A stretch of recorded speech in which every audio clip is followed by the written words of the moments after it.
So a few things happened yesterday. Phil Mendelson told Fox 5 that the vote on the RFK Stadium deal might not happen until mid-September. They are taking their time. And then last night at Cafe Milano in Georgetown, it was reported by our friend Eric Flack and I think others that the city council was meeting for dinner with some of the Washington Commanders ownership group, including Josh Harris. Now, yesterday, early afternoon, I had a conversation with Mayor Bowser before some of these things came out about the state of the RFK deal. I started off by, asking her how many times a day does somebody come up to her or text or call and say, is this RFK football stadium thing going to get done or not? Well, I'm getting it more now. I think that D.C. residents and sports fans alike have been excited since we made the announcement that we have an exclusive agreement with the Washington Commanders to bring our team home. And people want the council to do their deliberations, get their questions asked, and approve our deal. You said last week, you tweeted, DC's on the verge of the single largest private investment in our city's history. We've secured a partner in the Commanders who will bring $2.7 billion and kickstart the development of the rest of the RFK campus. We can't let this window of opportunity close. So, is it closing? Well, this is how I live my life, Kevin, and it has been borne out in many, many experiences, is that sometimes in life, windows of opportunity open. And those people and those organizations who are successful figure out a way to get through the window, because you never know when it's going to close. You never know how fast it's going to close. In this case, I negotiated an exclusive agreement that runs through July 15th after many months of negotiation. And after kind of our own Hail Mary, late December of last year, where we got the site in D.C.'s control after decades and decades of being under the control of the National Park Service. So we've done a lot of work. We have the right partner, and the time is now. Right. And it's been 2 months since that, exciting, borderline celebratory press conference with you and Josh Harris and many, former players, et cetera. And today, Chairman Mendelson told Fox that he would not call the council to a vote during their August recess, meaning that it could get pushed back to mid-September. So your thoughts on where the council is right now on the vote? The council has a lot of daylight ahead of it in this session. They can be and consider my budget proposal all the way through August 4th. And we know that we're going to keep working. The team and I are in lockstep on making sure all the council members have the information that they need. And so that we can get there. What I can't do as mayor of the district is, having gotten us this opportunity and secured $2.7 billion, no sports teams are paying towards stadiums anywhere in the United States of America. But we secured a $2.7 billion investment. The team is going to be responsible for building the stadium and any overruns related to building the stadium. And we will be able to develop the rest of the 180 acres of the campus, which could include up to 5,000 or 6,000 units of housing. Look, you've done a good job of presenting this. I think you communicate very well to begin with, just as an aside. But with respect to this issue, it's obviously been communicated well, because the majority of D.C. residents recently polled are in favor of getting this done on the RFK site. That's unusual when any level of tax dollars are going towards building a new stadium. You said last week, you indicated in that Post story that the team's not happy about the potential delays in voting on this. How would you describe where you are today in terms of frustration or losing patience?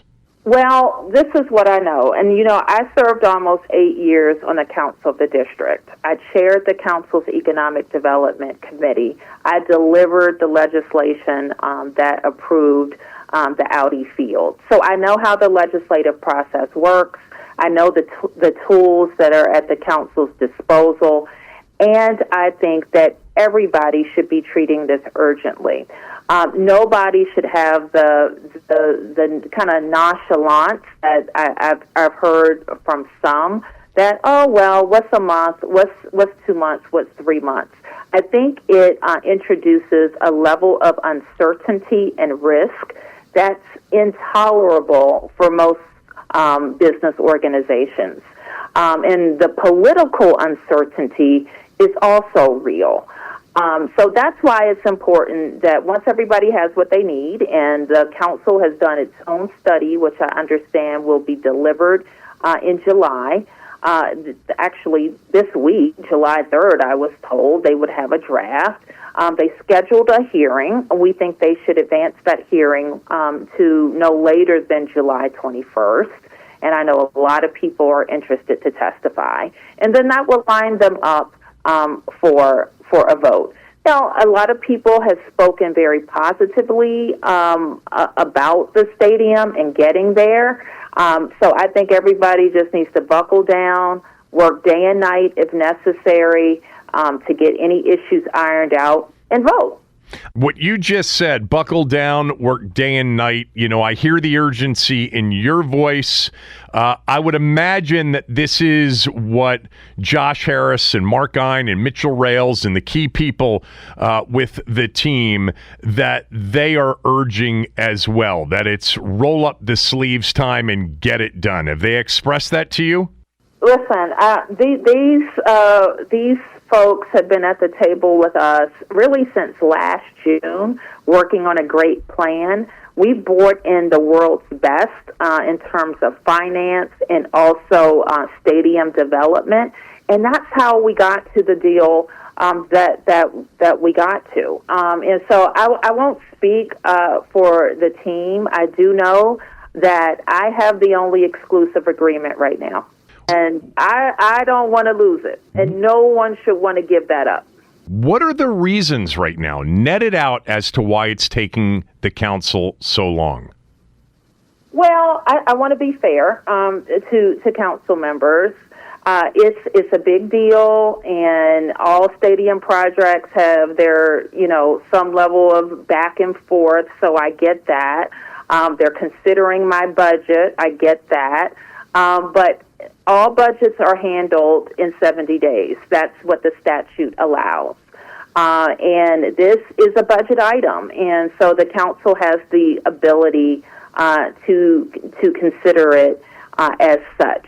And like I said, I think they read the tea leaves. They see that D.C. residents are supportive. They understand if nothing happens here, that site may not be developed for decades because we don't have another big investor. We don't have another employer or company saying, hey, D.C., here's $2.7 billion. Why don't you get started at RFK?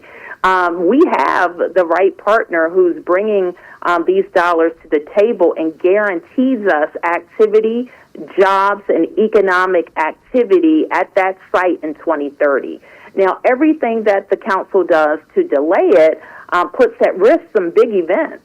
The Women's World Cup is coming, and if we don't have a stadium on the way, they're going to pass us by, just like the World Cup has passed us by that's coming to the U.S. So time does matter in terms of being able to deliver and the economic development that comes with the stadium being open. But I think the time also matters in terms of introducing more risk political risk, economic risk, financial risk, you name it. More risk is the only thing that comes out of a delay. You said 70 days to consider, a budget item, which this is. Where are we? About 60 days since you guys signed the term sheet with the team? August 4th, I think, is the 70th day of the budget cycle. Mayor, what are the issues with the council? What part or parts of the deal that you cut with the team back in April do you think they want tweaked or even changed entirely? Well, they won't tell me. I mean, literally, they won't tell me. So I think they gave more to the Washington Post last week than they've told me or the team. And so that's what I'm talking about when I say let's all get in a room, hammer it out, and come up with if there are terms that make sense. Now, I will say, we didn't leave a lot. I don't think we left anything on the table. We negotiated hard. We got $2.7 billion, a roofed stadium that's going to generate tons of economic activity. So I think we've always expected that the council members would negotiate a community benefits package with having spoken to the community and focused on getting D.C. residents employed, having small businesses have opportunities on the site, focus on youth sports. By the way, our deal includes building an indoor sportsplex that would be for D.C. And so I think that it's always been contemplated that that community benefits package would be negotiated at the council's process. And I'm looking forward to that being delivered at the same time.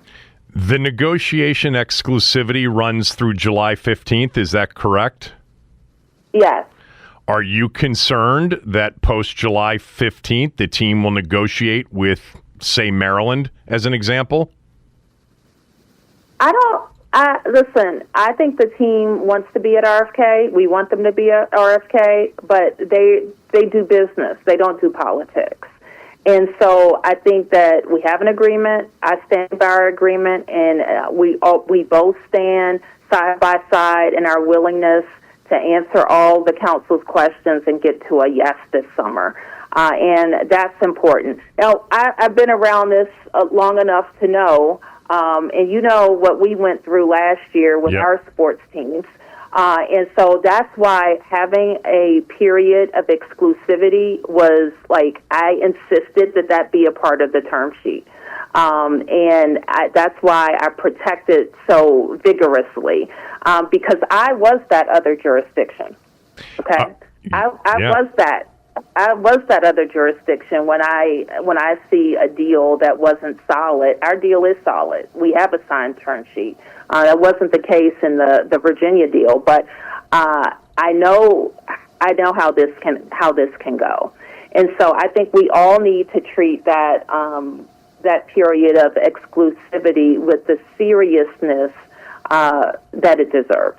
All right, two more, because I'm adding this one. I'm just curious, do you know how much revenue a 2031 Women's World Cup would generate for the city? Oh, I do. We have kind of a back of the envelope, and I think we estimated a delay.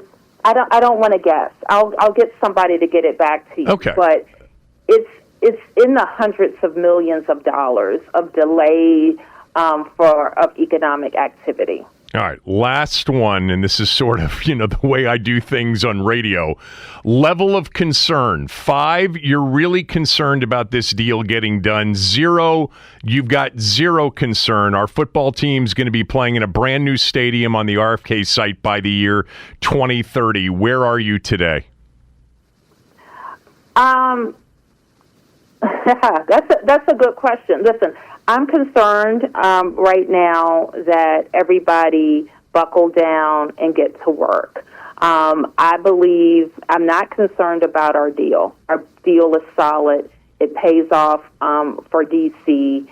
And at the end of the day, I think everybody wants the same thing. So I will put my level of concern because, when you're a big city mayor, you're concerned about everything. I'll put it at a 4.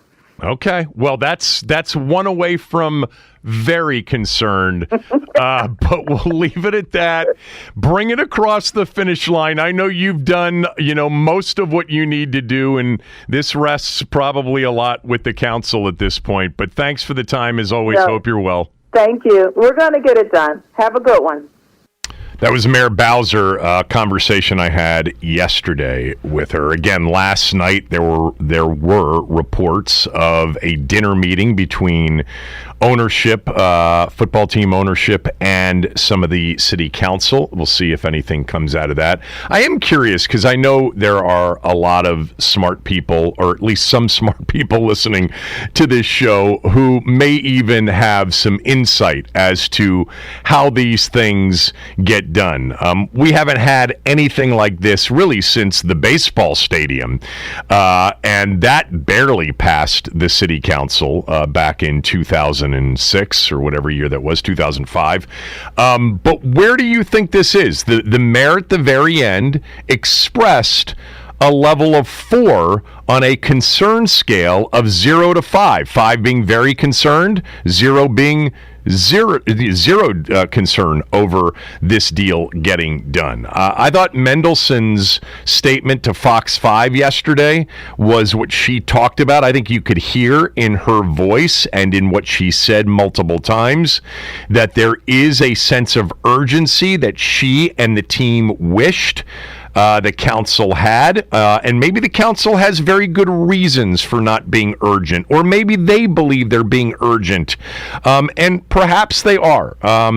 But, locking yourself in a room for day and night, as she talked about, until you've got all of the information and you are ready to vote, seems to be a path they might consider traveling long before September, because the team does want to make a $2.7 billion investment in the city, and they want to open this stadium in 2030, and they want access to some of the big events that will be coming right around then. 2031, the Women's World Cup. Remember, that's not a one-day event either. That is a multi-week event with several games, and it is a tremendous economic windfall for cities that host it. I would imagine the Men's World Cup is even exponentially higher, but the Women's World Cup is a big event as well, and this is really, comparatively to a lot of U.S. cities,